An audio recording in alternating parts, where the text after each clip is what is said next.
सिद्धिभ्यः।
चैतन्य चमत्कारी चिंतामणि पारसनाथ भगवान की।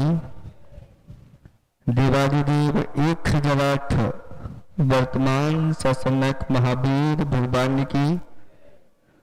परम उपकारी परम पूज्य स्वार्थ आचार्य प्रवर गुरुवर श्री विद्यासागर जी महामंडलाज की। 3 करोड़ मुरारियों की।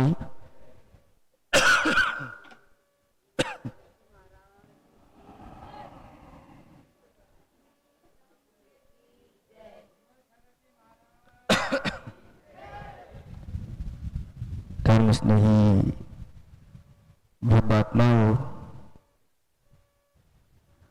आज हम सब जिनके गुरु को गाने के लिए बैठे हैं, जिनकी विनयान्जलि कहने के लिए बैठे हैं, वो कोई सामान्य पुरुष नहीं थे। इस कलिकाल में वह महापुरुष की भूमिका के साथ उन्होंने अपना पूरा जीवन बिता दिया और वह सबको देते चले गए। लेने का कोई भाव उनके अंदर नहीं था।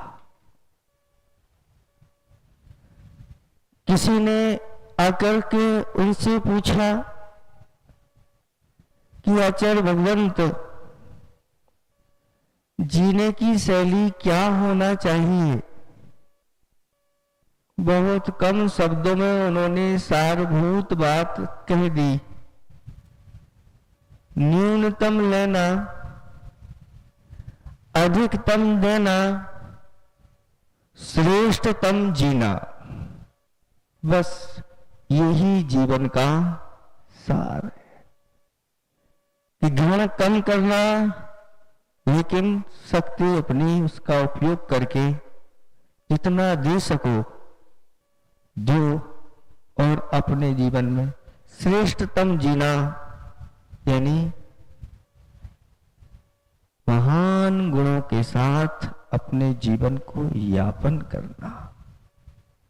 ऐसे वो गुरु महान थे जिनकी महिमा को शब्दों से नहीं बांधा जा सकता। कहा है कि समुद्र की गहराई फिर भी नापी जा सकती है, लेकिन गुरु के गुणों की गहराई को कोई नाप नहीं सकता। इस पृथ्वी को फिर भी नापा जा सकता है, लेकिन गुरु के हृदय की विशालता को कोई नाप नहीं सकता। अभी बच्चों ने नमोकार मंत्र पढ़ा। उस नमोकार मंत्र में 5 पद हैं और 5 पदों के बीच में 2 पद ऊपर हैं, 2 पद नीचे हैं, बीच में आचार्य भगवंत का पद है। नमो आयर्याणम। लोक के सभी आचार्यों को नमस्कार हो। इनको बीच में क्यों रखा? क्योंकि परमात्मा को बताने वाले कोई होते हैं तो आचार्य भगवंत होते हैं, तो गुरु के रूप में होते हैं। अरहंत सिद्ध की महिमा बताने वाले ही आचार्य भगवंत होते। स्वयं आचार्य भगवंत भी आचार्य भगवंतों को बना देते हैं, उपाध्यायों को, नीचे वाले पदों को भी तैयार कर देते हैं, और हम जैसे साधुओं को भी उन्हीं की कृपा से ही ये सब तैयार होता है। ऐसा यह नमोकार मंत्र सर्वश्रेष्ठ मंत्र है, जिसमें आचार्य भगवंत को मध्य में रखा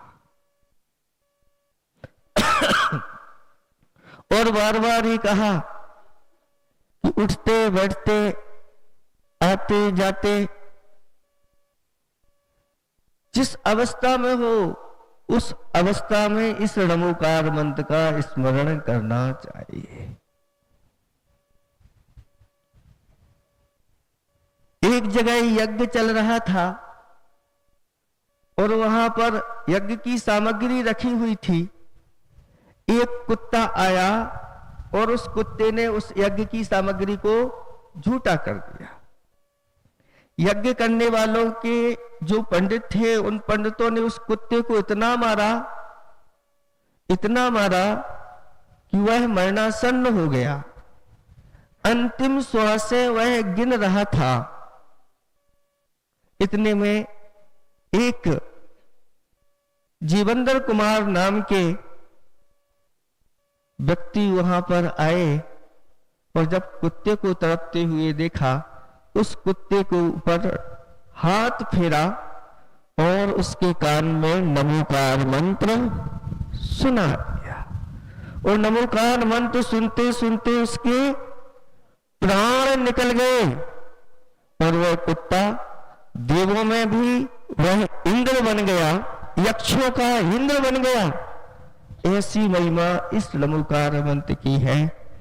ऐसे ही आचार्य भगवंत जो आचार्य परमेष्टि के गुणों से परिपूर्ण थे और इस धरती के वह भगवान थे, ऐसे आचार्य भगवंत आज हमारे बीच में नहीं है, लेकिन हमारे बीच में नहीं है, लेकिन ऐसा कौन व्यक्ति है जो उनको मानने वाला उनके हृदय में वह विराजमान नहीं हो। वो सबके हृदय में विराजमान है और हमारी तो भावना यही है कि जब तक मेरी मुक्ति न हो, मेरे गुरु मेरे हृदय में विराजमान रहे और गुरु के जो वचन है उन वचनों को मैं पूरा करूं। क्योंकि आचार्य भगवंत से पूछा था, आचार्य भगवंत हम लोगों के लिए सूत्र क्या है? उन्होंने बताया, एक गाथा दी थी, ये 4 उपकरण हैं, बस इनको संभाल करके रखना। एक यथाजात रूप है, इसको जैसा है वैसा बना के रखना, निर्विकार बना के रखना, बालक वध बना के रखना। हमेशा हमेशा देव शास्त्र गुरु इनकी विनय करते रहना, क्योंकि विनय मोक्ष का द्वार है। इससे ही मोक्ष का द्वार खुलता है। उनका एक बचपन का संस्मरण है, वह सुनाते थे कि जब हम स्कूल जाते थे पाठशाला उस समय कहा जाता था कि पाठशाला जाते थे तो वह अपने जो पुस्तक है, सरस्वती है, उसको अपने सिर पे रखे ले जाते थे। इतनी विनय आज किसी के पास है? आप लोग अपना बस्ता सिर पे रख के लाते हो? कौन लाता है? इधर से कोई लाता है सिर पर रख करके अपना बस्ता जिसमें आपकी पुस्तक रहती है, सरस्वती रहती, कोई नहीं लाता। लेकिन उन्होंने सरस्वती को अपने सिर पर रखा। उनकी बुद्धि का क्षोभसम ऐसा बढ़ा और बढ़ता गया और आज जैन जगत के सर्वश्रेष्ठ आचार्यों में उनका नाम सभी लेते हैं। धीरे धीरे इस सरस्वती की विनय समाप्त हो गई। हम लोग जब पढ़ते थे तो ऐसे हृदय में लगा करके ले जाते थे, फिर धीरे धीरे वह खिसक करके बाजू में आ गई, फिर धीरे धीरे करके पीठ पे बोझ बन गई और अब धीरे धीरे खिसक करके पीठ से भी वह नीचे की ओर आ गए। इसलिए आचार्य भगवंतों ने कहा इस विनय को उठा के रखना और जो आगम के सूत्र हैं उन सूत्रों को हमेशा, उन सूत्रों को चिंतन मनन का विषय बनाना। क्योंकि आप हम लोग कहीं भी रहें, वो सूत्र रहते हैं तो सारी व्यवस्था बनी रहती है। जैसे सुई है वह सूत्र यानी धागा में है, अगर खो भी जाए तो जल्दी मिल जाती है और बिना धागा के हो तो। ऐसे ही आगम के सूत्र अगर हमारे पास रहते हैं हम अपनी सुरक्षा रख लेते हैं। और एक है गुरु के वचन। हमेशा हमेशा गुरुओं के जो वचन अलग से मिलते हैं वह वचन हमेशा काम आते हैं। ऐसे दुख में वह काम आ जाते हैं। ऐसे 4 उपकरण आचार्य भगवंत ने गाथा दी। इस गाथा को उभयम जिन मग्गे लिंगम जय जान रूप विधि हरिदम गुरु वैरम गुरु सुत जैनम चनिडिठम, ऐसे वह सूत्र दे करके गए हैं जो उनके गुरु ने उनको दिए थे। और जो गुरु वचन थे कि गुरु अपने गुरुकुल बनाना, संघ को क्या बनाना? गुरुकुल बनाना। और वही वचन उन्होंने अपने हृदय में रखे और एक महान गुरुकुल बना करके गुरुदेव चले गए।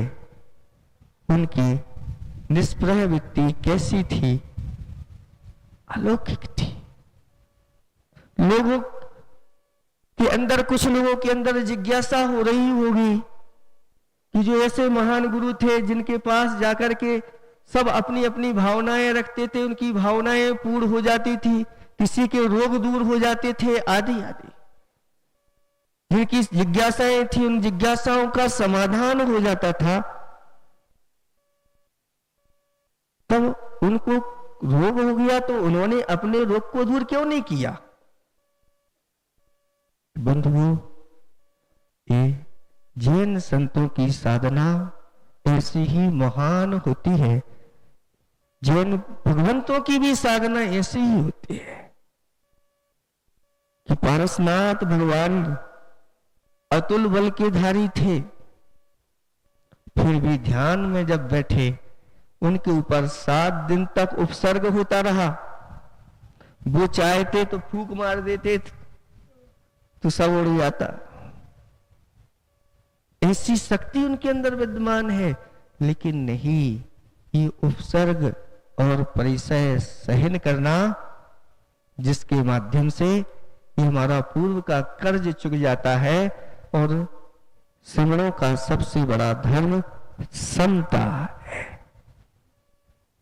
और उस समता में सभी जीवों को क्षमा करते हुए जैसे पार्श्वनाथ भगवान ध्यान में लीन रहे और उन्होंने केवल ज्ञान की प्राप्ति कर ली, ऐसे ही आचार्य भगवंतों के साथ कितने बार रोग आदि हुए, कितने उन्होंने उपसर्ग आदि सहन किए, सब समता के साथ, कभी प्रतिकार करने की भावना उनके अंदर नहीं आती थी कि हम उसका प्रतिकार करते। सब शांत समता के साथ वह सहन करते गए। हम लोगों से भी कहते थे कि अपने रोग को दूर करने के लिए अगर माला फेरोगे तो वह आर्त ध्यान कहलाएगा, इसलिए कभी अपने रोग को दूर करने के लिए माला नहीं फेरना। दूसरों के रोग दूर हो जाए इसके लिए फेरोगे तो धर्म ध्यान होगा, अपनी कर्म निरा के लिए माला फेरोगे धर्म ध्यान होगा। ऐसी उनकी गहरी सोच होती थी। ऐसे वह महान आचार्य भगवंत आज ऐसा लगता है कि सब सूना सूना सा हो गया, लेकिन आचार्य भगवंत जिनकी साधना बार बार देखने में आती थी, हम लोग तो यही थे और उनके पास नहीं पहुंच पा रहे, लेकिन लोग दिखा देते थे आज आचार्य भगवंत की देखो ये शाम की चर्या है, ये आहार की चर्या है, कहीं भी किसी प्रकार से शिथिलता उसमें नहीं दिखती थी। बराबर सावधानी के साथ मार्जन करना, बैठना और अच्छी तरह से वंदना करना, किसी की सहायता नहीं लेने का प्रयास करते थे। और संघ के प्रति कैसे निष्प्रय थे कि पहले से ही 5-6 साल पहले से ही उन्होंने सब व्यवस्थित करना प्रारंभ कर दिया और सबको सब सौंप दिया। अब हमारे कोई इस प्रकार से जिम्मेदारी नहीं है, मात्र अपने अनुकूल चर्या बनाने के लिए 3-4 साधुओं को अपने साथ रखा। और साथ साथ में अभी जब हम लोग खुणादरी में थे उस समय आचार्य भगवंत का स्वाध्याय चल रहा होगा, प्रतिक्रमण आदि का। उस समय पूज्य निर्यापक श्रमण प्रसाद सागर जी महाराज का हम लोगों के लिए एक पत्र आया और सभी जगह पहुंचा होगा। आचार्य भगवंत ने कहा था कि सबको खबर भेज देना कि अब सब अपने अपने को संभाले, अपने अपने जो जिनके लिए जिम्मेदारी दी है वह जिम्मेदारी का अच्छी तरह से पालन करते हुए निरंतर हमेशा एक ही समाधि की भावना रख करके ही अपने सारे मूल गुणों का पालन करना, क्योंकि श्रवण का लक्ष्य यही होना चाहिए और बाकी ख्याति पूजा लाभ आदि में नहीं पड़ना चाहिए। 1 महीने लगभग 1.25 महीने पहले ही इस प्रकार से सब उन्होंने कर दिया और स्वयं उस रोग को सहन करते करते आचार्य भगवंत बड़े समता परिणामों के साथ उन्होंने समाधि को अपना लिया और वह अपना कर्तव्य करके चले गए। अब हमें अपना कर्तव्य करना है और अगर जो गुरु महाराज ने हम लोगों को दिया, हम सबको दिया, हम उसका पालन करते हुए और उसको विकसित करते हुए अगर आगे बढ़ते हैं तो गुरु जहां रहेंगे हम सब पर उनकी कृपा, हम सब पर उनका आशीर्वाद, हम सब के ऊपर उनकी प्रसन्नता बनी रहेगी। इतनी ही हम भावना भाते हैं, क्योंकि सब जानते हैं एक बार उनकी जिनको झलक मिल जाती थी वह कहता था मुझे सब कुछ मिल गया, अब मुझे कुछ नहीं चाहिए। कई लोगों के मुख से सुना एक बार उनके दर्शन मिल जाए, एक बार चरण छूने को मिल जाए, बस मेरा जीवन धन्य हो जाए। बस अंत समय में यही कहूँगा कि इन गुरु की आज्ञा का पालन करते हुए अंत में मैं भी समाधि को प्राप्त हूँ। अहिंसा परमो धर्म की आचार्य प्रवर गुरुवर श्री विद्यासागर जी महामंडल की, नवीन आचार्य परमेष्ठी श्री समय सागर जी महामंडल की।